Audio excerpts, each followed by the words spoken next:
Nino Coniglio. Somebody ratted all you guys out. Coniglio. What's going on? Sit down. Yeah. Look at this. We're among pizza royalty. Roberto Paciullo and Nino Coniglio. I mean, this is some of the best that's in New York. Yeah. We have everything represented. We have the Bronx, New York City. We've got Brooklyn in the house. So it's New York City and Brooklyn. New York City and Brooklyn. Yeah. You know, I'm all of New York. You know what I'm saying? I take it for myself. You know what I mean? Yeah.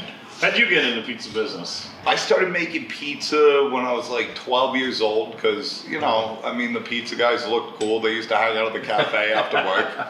And I was like, oh, this is a good crowd to get into. And, you know, I started hanging out, chopping vegetables. They were getting abused, mopping floors. You know what I mean? They said, you'll never make pizza.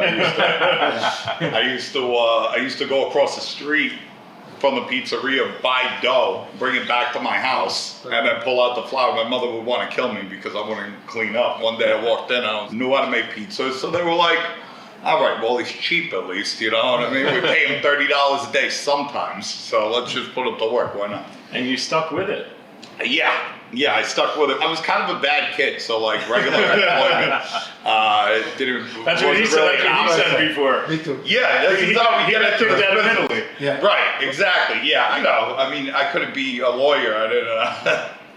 And you took that to another level. You've won multiple world championships. You've opened 6, 7, 8 restaurants, and I know you've been called to consult on many more. My father, like, he used to always say, I don't care if you pump gas for a living, but you better be the best gas pumper out there. So pretty early on, probably when I was like 17 or 18, I was like, let me do everything I can to look at the whys. You know what I mean? Why am I putting salt? Why am I putting sugar? Why am I doing this? Why am I doing that? And the history of it and everything else. At first, I was trying to work. I would never stay at a restaurant for more than 3 months because I was like, in 3 months, I can learn everything good. I can learn everything bad because learning the bad's important too, so you don't make the same mistakes. And I kind of hit a ceiling at a certain point, and then eventually I said, wait, why am I looking at pizza guys? Why don't I look at bread makers? I know how to source great tomatoes. I know how to make my own mozzarella. I know how to source Parmesan and all this stuff. All these bread makers do is flour, salt, water, yeast. Why don't I start looking at what they're saying? And that brought me to the next level. At the time, nobody was talking about fermentation. No one was talking about starter cultures. Nobody was talking about any of this stuff. And now it's, you go to a pizza event, you look in Tony Gimignani's book or any of these books out there. Enzo Coccia just came out with a book a couple of years ago that's the whole science of all this stuff. It used to be more of a secret, right? It used to be that nobody wanted to share the recipe. Right, and that's changed a lot too. The people that don't share, the people that have that old school mentality, they're on an island. You know what I mean? Yeah. Well, we're on a different island altogether. You know what I'm saying? And we help each other out, and it's better off like that. And that goes to what you were talking about before, about how everybody shares here on the street. Yeah, right? There are no secrets. If your neighbor who's your competitor needs something, you help them out. What's good for one person is good for everybody. Everyone makes it together. There's no such thing as a secret recipe. I mean, look, you look at a place like this, and it's the tables, it's the atmosphere, it's the feeling that you get. That's the real secret in the pizza and the restaurant business. You know what I mean? What you bring to the table, how you execute. It's not some secret whatever recipe out there. It's the hard work that you put in to create great food.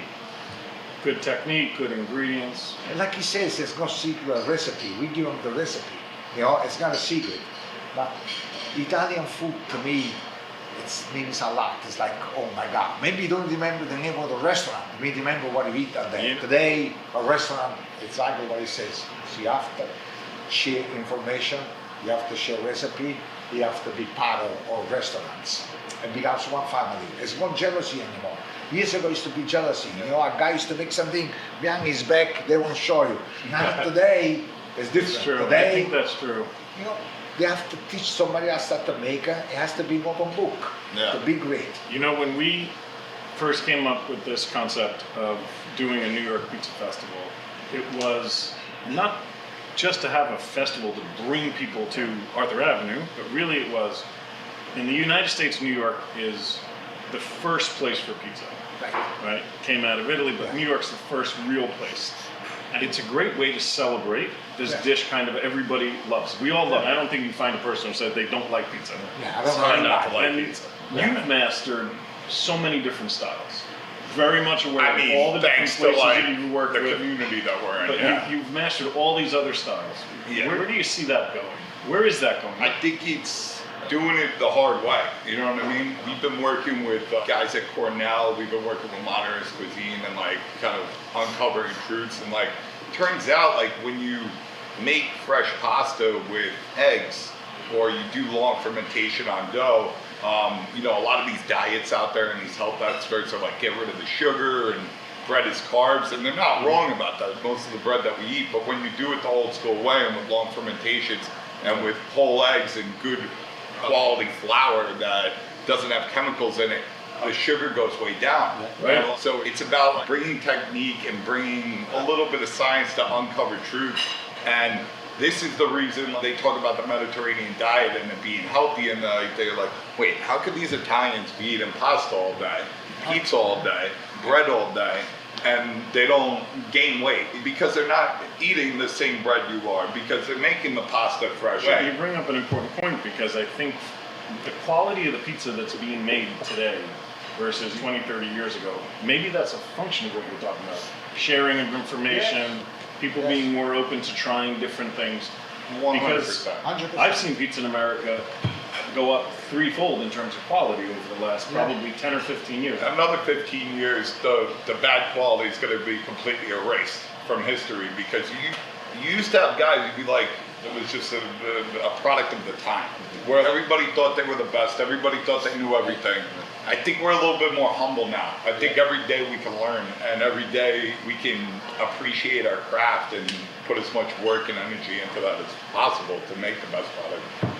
It's something that's still evolving.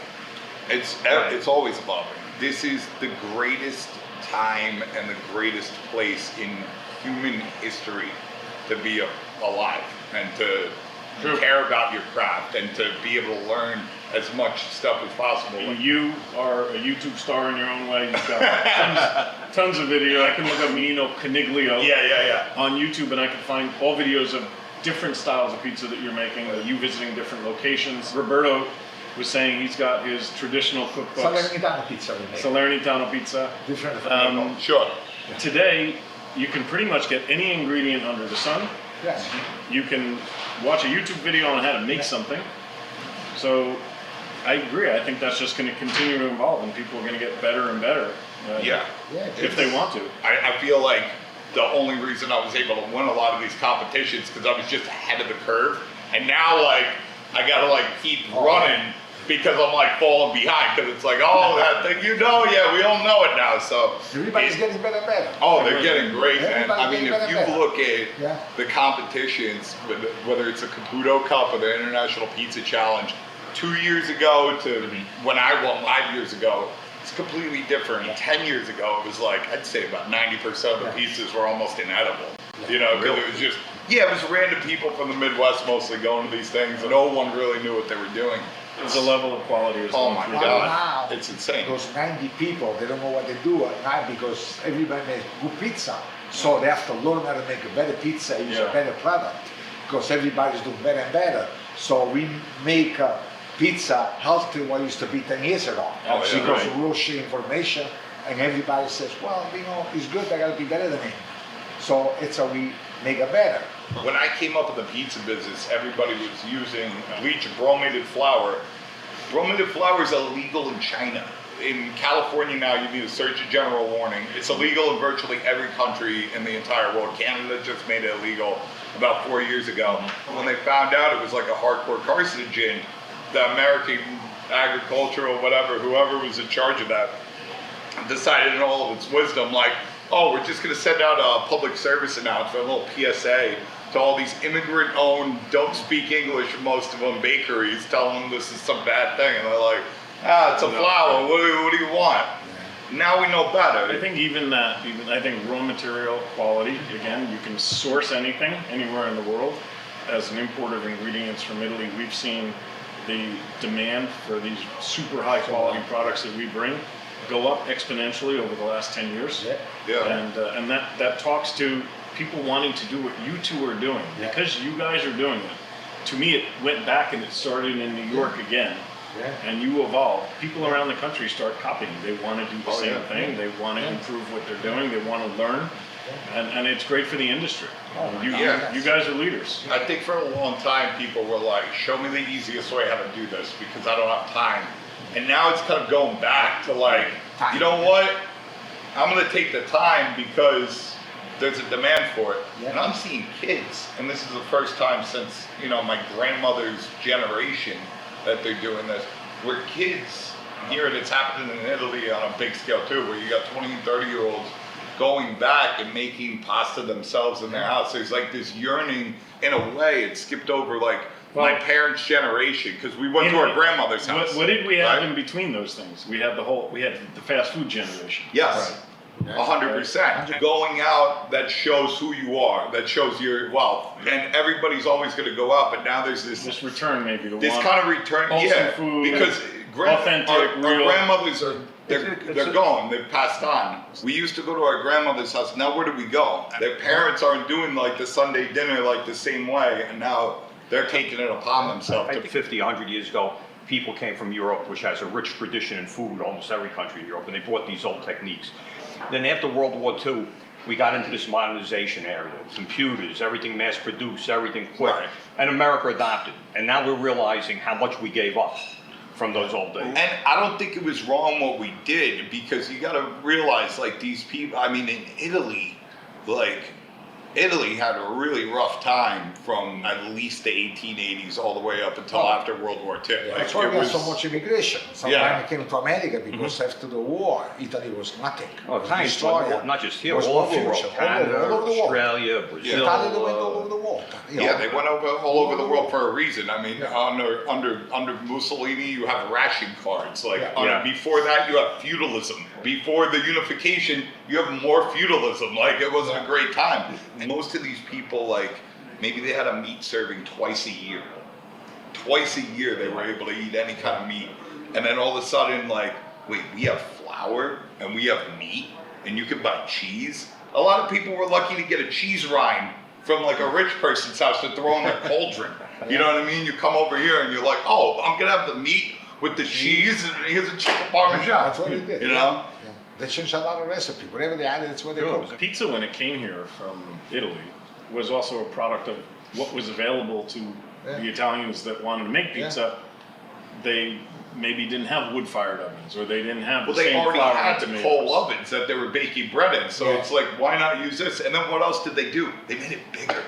Yeah. Because we have more. Right. As America, Like- everything's big. Yeah, Yeah. they make big pizza. They make Well, a pizza because we and can. Yeah. We have the food. My like, Italian friends always say, you Americans exaggerate everything, Yeah. right? You're esagerati, That's it. That's easy. right? You're exaggerating. Yeah, but and that's imagine- it. Everything's big here. The Yeah. cars are big, the houses are big, the pizza's right, big. but they say that now because they're now looking at it from the viewpoint of their grandparents or their great grandparents that came over here. Like, they were coming from abject poverty, and then they're like, whoa, maybe the reason it's 12 inches is because that's all they can afford to make it. You know what I mean?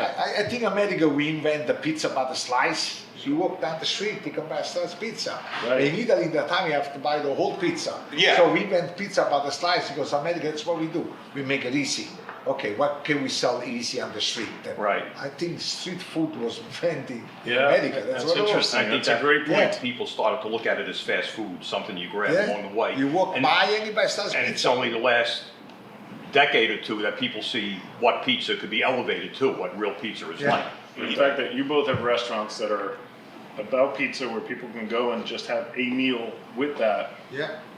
is a testament to it, right? Yes, You go to Zero yes. Tonovi and you could have a meal that's only pizza, that everybody at the table eats it, and it's a dinner. Now, you know, when four people eat four pizza, time you finish your pizza, it will take you easy 1 hour. So it's not like your pizza and you And go. it's, Pizza is- it's healthy, it's all natural ingredients, 100%. and, Like it doesn't kill you in your pocketbook, right? It doesn't kill you. Like he says, we use a better product now than we used to use it 20 years ago. We Yeah. care what we make and we care what we eat. So when we eat, that's what we try to give them to the customer. You know, you won't give nothing that you won't be good for yourself. That's what it is. And we get it better and better every day and healthy. You go to the store, It's not cheap to eat. You know what I mean? Not as cheap as it was. I've been going to the grocery store looking at like, Oh my God. yo, this short ribs, Yeah. $17 a pound. That's Yeah. a little crazy. Pizza is still reasonable. I think what you talked about, a long levitation of your dough, Yeah. Yeah. right? And it's very natural. It's and- natural. It's so right, natural. It becomes a low glycemic Yeah. food. Easy Low to- glycemic food, and you're also like one of my little brothers. He's all into CrossFit. He's always on these diets that get rid of gluten, which really means get rid of carbs. And they're not exactly wrong because most of the products out there don't allow this fermentation and the lactobacillica to break down the gluten. Like it's non-digestible. And I told him all this and I explained this to him, and he's like, I mean, if there was a bakery around here, sure, but I'm not going to learn how to make bread. I'm too busy. And I'm like, well, then you don't need But it's a bread. good point. And you mentioned it before, and that if people go to Italy and they say, why aren't they all overweight? And they say, when I eat food there, after I eat pasta or pizza in Italy, I feel good. Yeah. It's good for you. This does not need to come off your low carb diet. This Yeah. is fine. Yeah. No, it's It's completely just fine. about the process, though. If you use this good ingredient, You're not getting a blood sugar spike. You're not using a bunch of insulin. You're not crashing afterwards.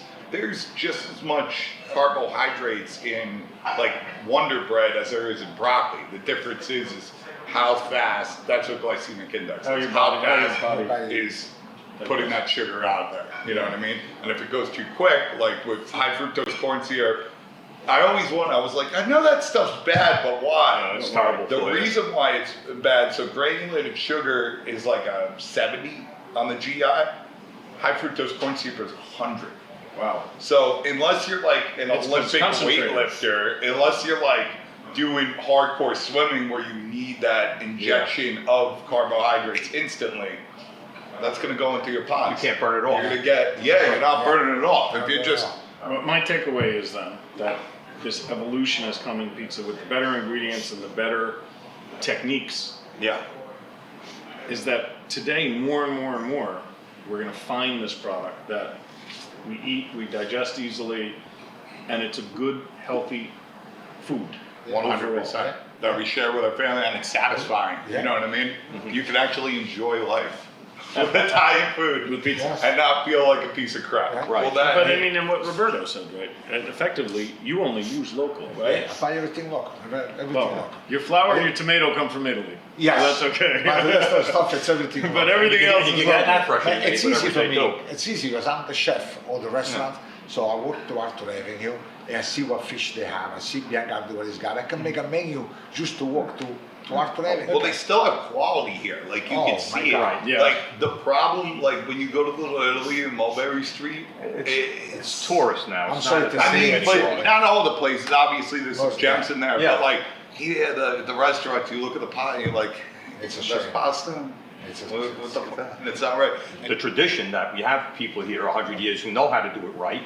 Everyone gets along, like Roberto tell you, if you have a problem, your next door neighbor, who might be your biggest competition, will come over and help Oh my you. God, yeah, we help. But everyone is very envious of their reputation. When you go to Roberto's name is up there. When you go to Madonia's name is up there. Right. So, you're putting your name on the line in 100 years of your family tradition. You're putting your father's name on the line, your grandfather's name on the Yeah. line.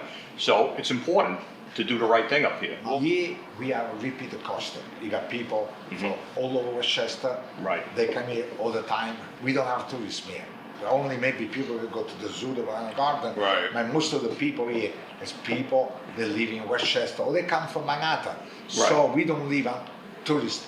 We don't live on people. Oh, they It's come not here once. tourists. not- Even though yeah. they don't live here, they're Right, not they're not. tourists. They not come here. tourists. They come here because this is where they want to eat. You I have bet to you- be, like he says, quality. You have to be good because Yeah. people they won't come back anymore. Like- New York City, on Mulberry Street, you got people, tourists, people they go Tourist to the bay, transits. they go to Broadway, they come Wisconsin, they come Follow, they come maybe once in a lifetime. So it has to be quality, it has to be fresh, it has to be really true. That's why we buy everything local. We support them every day. We get a fresh delivery every day. Like when they change the special in the restaurant, I go to the fish store, I see what fish she's got, right? And I tell her, John, send this to our bank, send this to New York City. I do all the shopping from here, And I call in the morning, 7 o'clock in the morning, tell her what to bring. Really, I'm still involved 100%. And see, Arthur Avenue And to you know, I me meant to makes my say, life easy. With this idea of closing the streets on the weekends and making this just pedestrian. Right. That's really We inviting still for close people. We do that during the summer. It's We a- close I the streets understand. down, make a whole, Great like idea. we call it Piazza del Belmont. We close Arthur Ave down, everyone's out on the street.